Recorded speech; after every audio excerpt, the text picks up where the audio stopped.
अस्सलामुअलैकुम मोहतरम नासरीन, आप तमाम का 90s न्यूज़ में इस्तकबाल है। वक्फ डेवलपमेंट जॉइंट काउंसिल की जानिब से एक राउंड टेबल कॉन्फ्रेंस मुनक़िद किया गया और इसमें वक्फ प्रॉपर्टीज़ के तहफ़्फ़ुज़ के लिए Telangana state commissionerate judicial power के बारे में भी तफसीलात से बातचीत की गई। इस मौके पर all India Muslim minority organization Tanzeem Insaf के एम.ए. सिद्दीक़ साहब, BRS के सैयद अज़ीज़ पाशा साहब, ex-MP Syed Mateen Ahmed, TDP state minority leader और कई सारे दिगर जिम्मेदारान भी मौजूद थे।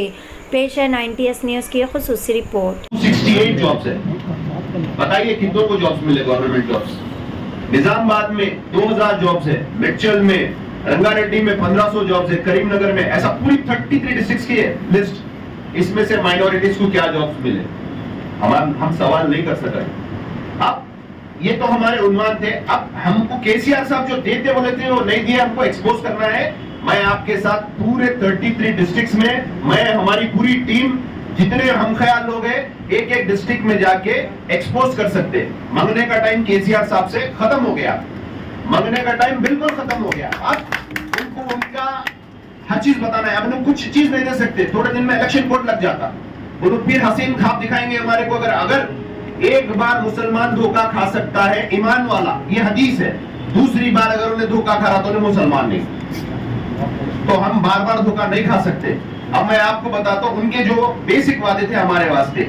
हमको उन्होंने बोले थे कि इस्लामिक सेंटर मुसलमानों के लिए हाईटेक सिटी में 10 एकड़ पे देते बोले थे। उनके हामी भरे थे अकबरुद्दीन ओवैसी साहब। आप हम पूरे जाएंगे, प्ले कार्ड्स लेंगे, हाईटेक सिटी पे ठहरेंगे, हर चौरस्ते पे, हर सिग्नल पे ठहर के बोलेंगे कि भाई यहाँ पे इस्लामिक सेंटर की लैंड कहाँ है, इस्लामिक सेंटर कहाँ है। आप देखते बोले थे, काम चालू हो रहा था। नेक्स्ट आप हमारे को बोले थे कि आलीशान रुबात बना के दूंगा शमशाबाद एयरपोर्ट पे। यहाँ तक तो हमको हाजियों से भी मिलने नहीं दिए। शमशाबाद एयरपोर्ट पे रुबात बना के देते बोले। शमशाबाद एयरपोर्ट जाके ठहर के पूछेंगे हम कि भाई जो आप हमारे हाजियों के लिए रुबात बना के देते बोले थे। आपको मैं बता दूं, जो आप हज हाउस की बिल्डिंग इस्तेमाल कर रहे हैं वो किराए पे है, वो वक्फ बोर्ड की बिल्डिंग है। हाजियों का जो किराया होता है, हज हाउस का जो किराया होता है, हज हाउस वक्फ बोर्ड को देता। तो वो हाजियों के लिए भी बिल्डिंग जो है आप देते बोले, नहीं दिए। 50 करोड़ से आप जहांगीरपुरा दरगाह डेवलप कर दे बोले। हम वहां जाके ठहरेंगे, प्ले कार्ड्स बताएंगे कि जहांगीरपुरा की दरगाह का काम क्यों नहीं हुआ। मैं कंक्लूड करो, लेकिन जो नहीं, जो उनके पॉइंट से मैं वो बोल रहा हूँ। अगर आप बेहतर बोलते आप बोलो, लेकिन उनके जो पॉइंट्स है, देखिए 1000 लोग लोन्स के लिए डाले, 60 करोड़ रुपए का लोन है सलीम बादशाह साहब। 1500 रुपए पर आदमी को खर्चा आया अपने सर्टिफिकेट्स बनाने के लिए, इनकम सर्टिफिकेट बनाने के लिए। कैलकुलेटर्स लीजिए या मोबाइल में कैलकुलेट करिए आप, 1500 इंटू 2.5 लाख, 38 करोड़ रुपए मुसलमानों के ले लिए। आपको 50 करोड़ 60 करोड़ का लोन देने के वास्ते। तो ये आपसे इंसाफी नहीं हो रही, आपको बेवकूफ बना रहे, आप बेवकूफ बन रहे। ये एक्सपोज करना है हमको। आज ये प्लेटफॉर्म पे जितने लोग आए, हर पार्टी से वाबस्ता है, लेकिन हम एक कौम की बात कर रहे हैं, एक हमारे जस्टिस की बात कर रहे हैं, तो हम खुल के बात करना चाहिए। अगर मैं कहीं गलत हूं, बिल्कुल मेरे को बोल सकते, मेरे को नादिम कर सकते हैं, मैं आपको नादिम कर सकता हूं। आप कौन हारे और कौन जीते? अरे हम लैंड को हार गए, हम लैंड को हार गए। केसीआर साहब भी बोल रहे लैंड को हार गए। अकबरुद्दीन ओवैसी साहब असेंबली में बोल रहे, साहब रिव्यू पिटीशन डालिए। अरे भाई खींच लिए तुम, ले लिए तुम, अब रिव्यू पिटीशन किसके लिए डालेंगे? एक एफिडेविट देना है। इस पे भी अगर मैनिफेस्टो में आप अगर अपने ऐड करें, हम आपको वापस दो। आप नागा चलाते बोले थे तेलुगु में, हमारी ये 5 लाख की जमीन है, ये आप हमको वापस दो, और जितनी खाली है इमीडिएटली में 40 डेज में दे दो बोले, ये नहीं दिए। ये जुडिशियल पावर का मैं आपको रिजल्ट बता रहा हूं। उसके बाद फिर आप रेसिडेंशियल स्कूल्स बोले। मैं रेसिडेंशियल स्कूल्स का इंटरनल सर्वे दे रहा हूं आप लोगों को। माइनॉरिटी रेसिडेंस स्कूल में नॉन माइनॉरिटीज भी पढ़ते हैं, नॉन माइनॉरिटीज भी पढ़ते हैं। उसको माइनॉरिटी रेसिडेंशियल स्कूल नहीं बोलना। माइनॉरिटी रेसिडेंशियल स्कूल दौरे इख्तियार राजेश्वर रेड्डी साहब में भी था, शादी मुबारक भी राजेश्वर रेड्डी साहब के दौर में भी थी, कांग्रेस के टाइम में भी थी। सिर्फ इसको थोड़ा चेंज करें, और रेसिडेंशियल स्कूल्स के जितने बिल्डिंग्स है, जैसा सलीम बादशाह साहब बोले, इट शुड बी ऑन वक्फ के लैंड पे बनाओ। आप वक्फ को किराया आता, वक्फ की प्रॉपर्टी भी सिक्योर थी, आप पॉइंट करिए, वक्फ के लैंड पे बनाइए आप रेसिडेंशियल स्कूल्स। दूसरी चीज, ये पूरे जितने टीआरएस के आसामी हैं उन लोगों की बिल्डिंग्स है। मैं राइट टू इंफॉर्मेशन के साथ ये चीज बोल रहा हूँ, जितने मैक्सिमम बिल्डिंग्स है ये टीआरएस के लीडर्स के हैं या उनके हामी लीडर्स के बिल्डिंग्स है, जिसको 8 लाख 10 लाख रुपए महाना किराया आ रहा। इवन केटरिंग भी जो उसकी जा रही वो भी वो लोग किए। तो ये बिजनेस उन लोगों को मिल रहा है। अब उसके बाद डबल बेडरूम है, डबल बेडरूम आज तक नहीं मिले हमारे को, ना आज तक हम उसकी पैरवी करें। और उसके बाद आपके खबरस्तानों की प्लेस, खबरस्तानों की प्लेस उन्होंने देंगे कहां से? खबरस्ताना उन्होंने तोड़ दे रहे हैं, हम जाके रुका है तो खबरस्तान नहीं है, हमारे पे केस बुक कर दे बोल रहे हैं।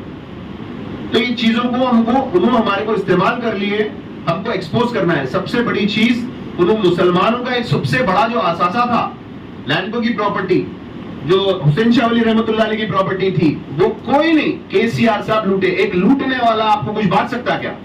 जो आपका बचाने का वादा करा वो आपसे खींच ले रहा, आपका खून चूस ले रहा, उन्हें आपको क्या देगा?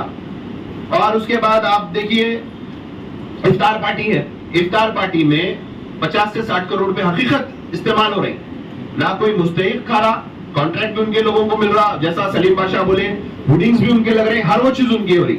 तो ये भी कोई हमारे लिए बेनिफिट नहीं हुआ।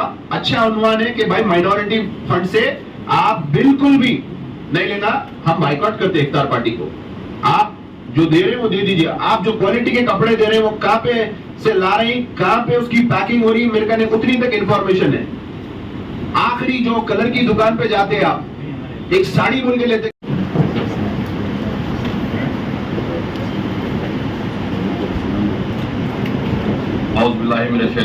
बिस्मिल्लाहिर्रहमानिर्रहीम। आज सलीम पाशा साहब जो राउंड टेबल कॉन्फ्रेंस रखे हैं उसमें अल्हम्दुलिल्लाह शहर के और स्टेट के काफी फिक्रमंद हजरात आए हुए हैं यहाँ पे, और आप सब चीज बोल दिए हैं। मैं सिर्फ अपना व्यू दूंगा इस पे।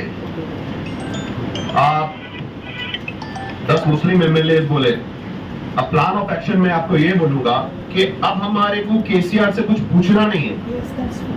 इसीलिए पूछना नहीं है कि हम इतने जितने चीज रखे, ये या तो नई गवर्नमेंट दे सकती है उनको, या हम ये किसी के मैनिफेस्टो में देकर उसको वोट डालवा सकते हैं। ये हमारा काम है, क्योंकि हम ये पूछ नहीं सकते, टाइम उतना नहीं है। हम एक्सपोज कर सकते हैं केसीआर के फेलियर्स, जैसा कि 10 एमएलए नहीं दिए उन्होंने, रिजर्वेशन नहीं दिए, और 10,000 करोड़ आप बजट बोल रहे हैं, उन्होंने 2000, मैं पूरे डॉक्यूमेंट्स के साथ हूँ, 2014 में उन्होंने 307 करोड़ दिए बजट। हम डिस्कस कर सकते हैं, लेकिन 10,000 बहुत वो है। फिर कमिश्नरेट के लिए मैं आपको बताऊंगा कि हमको एक्सपोज करना है। केसीआर साहब कमिश्नरेट के लिए शादनगर में बोले, एक ऐलान करे थे कि मैं 12% रिजर्वेशन देता हूं, नहीं दिए। दूसरी चीज केसीआर साहब ऐलान करे थे कि मैं वक्फ को जुडिशियल पावर दूंगा और जहां जहां वक्फ की अराजी है उसको हासिल करके दूंगा। ये एक चीफ मिनिस्टर का अपने मैनिफेस्टो का ऐलान था, जो एक तबके से करे थे। आप सबसे ज्यादा लोगों को मालूम है कि मुसलमानों की सबसे बड़ी अगर कोई जायदाद है तो दरगाह हुसैन शाह वली रहमतुल्लाह अलैह की जमीन है। उसके वास्ते केसीआर साहब, शेखर रेड्डी साहब के दौर में जमा हो गए थे 400 करोड़ रुपए। केसीआर साहब सुप्रीम कोर्ट में अपने आला वकीलों को लगाकर ये ऑथेंटिक डॉक्यूमेंट्स के साथ बोलो डाल के इसमें पार्टी बनाए। एक पार्टी है तेलंगाना स्टेट गवर्नमेंट, दूसरी पार्टी है वक्फ बोर्ड। तो कस्टोडियन और गार्डियन दोनों केस लड़ रहे, ना इसमें कोई लैंडको वाला है, ना कोई डेलॉइट वाला है, ना कोई एमएनसी कंपनी है। ये केस लड़ रही चीफ मिनिस्टर साहब वक्फ बोर्ड से, और अपने आला वकीलों को लगाकर वक्फ बोर्ड के वकीलों को डमी कर वक्फ बोर्ड के लॉ सेक्शन को बंद कर आप ये केस जीत गए। और इसमें एक ऐसा ऑर्डर लेके आए हैं, फिरका परस्त ऑर्डर इसमें ऐसा है एक, कि जितने इंडिया में गजिट है वक्फ के वो नल एंड वाइड है, सेट असाइड करा दिया। तो कोई भी गजिट की अहमियत नहीं रखे ये सुप्रीम कोर्ट के ऑर्डर में। आज तक कोई ये नामिनेट पोस्टों में मुसलमानों को टीएसपीएससी कंपनी में तारीख में देखो, टीएसपीएससी में एक मुस्लिम मेंबर नहीं। तो केसीआर साहब की हुकूमत है, केसीआर साहब की हुकूमत है, आप बोल के रहते। उसमें भी एक मुसलमान ग्रंथालय चेयरमैन ही है। नॉमिनेट मार्केट कमेटी चेयरमैन नहीं मिलते, डायरेक्टर्स नहीं मिलते। ये पूरे केसीआर साहब के हाथ में है, लेकिन कुछ भी नहीं करते मुसलमानों।